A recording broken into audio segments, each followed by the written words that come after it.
ప్రపంచంలో ఉండే ప్రతి పరిజ్ఞానాన్ని టన్నెల్ పర్మిషన్ బేరింగ్ పోతే వెంకటరెడ్డి గారిని అమెరికాకు పంపించినండి నేను ఆ కంపెనీతో మాట్లాడి ఎంబడే ఆ బేరింగ్ తీసుకొని వచ్చి పనులని ఆ బేరింగ్ తెచ్చి ఫిట్ చేసి పని మొదలు పెడితే కొంచెం దూరం పోగానే మళ్ళీ ఒక సమస్య వచ్చింది.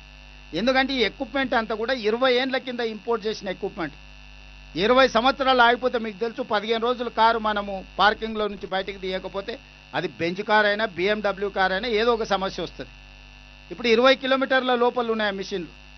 20 కిలోమీటర్ల లోపలికి ఆక్సిజన్ తీసుకెళ్లాలన్నా ఎక్విప్మెంట్ తీసుకెళ్లాలన్నా లోపల పని చేయాలన్నా ఒక లోపల టన్నెల్ లోపల చేసే పని కాబట్టి ఇది అత్యంత క్రిటికల్ సిచ్యువేషన్.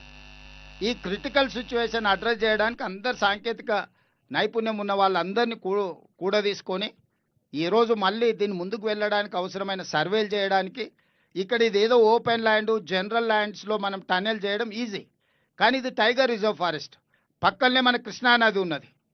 ఈ అన్ని నేపథ్యంలో దీన్ని జాగ్రత్తగా ఈ పనుల్ని పూర్తి చేయడానికి ఇవాళ నిర్ణయం తీసుకున్నాం. ఈ పనులలో భాగంగా మా వంశీకృష్ణ గారు కొన్ని విషయాలను దృష్టికి తీసుకొచ్చారు. తప్పకుండా కలెక్టర్ గారు వంశీ గారు ఎమ్మెల్యే గారు చెప్పిన అంశాలను పెట్టుకొని మీరు సర్వే చేసి నాకు రిపోర్ట్ ఇవ్వండి. అదేవిధంగా ఈ ప్రాజెక్టు రిలేటెడ్ దాంట్లో మరల తండ, కేశ తండ, నక్కలగండి తండ ఇవన్నీ ముంపుకు గురవుతున్నాయి. వాళ్ళకి నష్టపరిహారంతో పాటు R&R ప్యాకేజీని కూడా తొందరలోనే ఈ సంవత్సరం 31 డిసెంబర్ దాటకంటే ముందే ఈ గిరిజనులకు న్యాయం చేసి వాళ్ళని ఆదుకొని వాళ్ళకి ఎలాంటి నష్టం జరగకుండా వాళ్ళని ఆదుకునే బాధ్యత మాది. ఎందుకంటే దేవరకొండ ఎమ్మెల్యే గారు అచ్చంపేట ఎమ్మెల్యే గారు ఉన్నారు. వారిద్దరి తండాల ప్రజలతో మమేకమై ఉన్నారు. వాళ్ళ దృష్టికి పదే పదే తెస్తున్నారు. నేను ఈ సందర్భంగా మర్లపాడు, కేశ తండ, నక్కలగండి తండ మా లంబాడ సోదరులందరూ కూడా నేను ఒకటే మాట చెప్పదలుచుకున్నా. డిసెంబర్ 31 లోపల మీ సమస్యల్ని పరిష్కరించే బాధ్యత తెలంగాణ రాష్ట్ర ప్రభుత్వం తీసుకుంటుంది. మీడియా మిత్రులకు కూడా నా సూచన, ఇది మనం ఇప్పుడు పూర్తి చేసుకోకపోతే ఇంకెప్పటికి పూర్తి కాదు, ఇంకెప్పటికంటే ఎప్పటికి కాదు. ఇంత గొప్ప అవకాశం మంత్రి ముఖ్యమంత్రితో సహా ఈ ప్రాంతంలోనే పుట్టి పెరిగిన వాళ్ళు ఉన్నప్పుడు కాకపోతే ఇంకా దీన్ని ఎవ్వరు చెయ్యరు.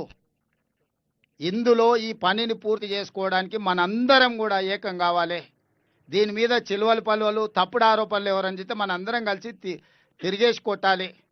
ఎందుకంటే నల్గొండ జిల్లాలో కృష్ణా జలసాధన సమితి కానీ లేకపోతే మా ప్రాంతంలో కల్వకుర్తి జలసాధన సమితిలో పనిచేసిన మీడియా మిత్రులు చాలామంది ఉన్నారు. ఇక్కడ మీరు మీడియా మిత్రులుగానే కాదు జలసాధన సమితిలో క్రియాశీలక పాత్ర పోషించిన వాళ్ళు ఇక్కడ ఉన్న జర్నలిస్టులు ఉన్నారు. నాకంటే మీకు అందరికీ ప్రాజెక్టు గురించి దీని అవసరం గురించి మీకు అందరికి బాగా తెలుసు. ఏ అడ్డంకులు వచ్చినా తొలగించుకుందాం, ఈ ప్రాజెక్టు పూర్తి చేసుకుందాం. ఈ ప్రాజెక్టు పూర్తి చేయకపోతే మహబూబ్ నగర్కు నల్గొండ జిల్లాకు తీరని నష్టం జరుగుతుంది. కాబట్టి మీ అందరి సహకారాన్ని మేము ఆశిస్తున్నాం. మనందరం కలిసికట్టుగా ఈ యొక్క అడ్వాన్స్ టెక్నాలజీతో, ఎందుకంటే ఇది ఆర్మీలో వాడే టెక్నాలజీని బార్డర్లో దేశ భద్రత కోసం పనిచేస్తున్న సైనికులను పిలుచుకొని నిపుణులను పిలుచుకొని వాళ్ళని డెప్యుటేషన్ మీద తెచ్చుకొని ఉత్తమ్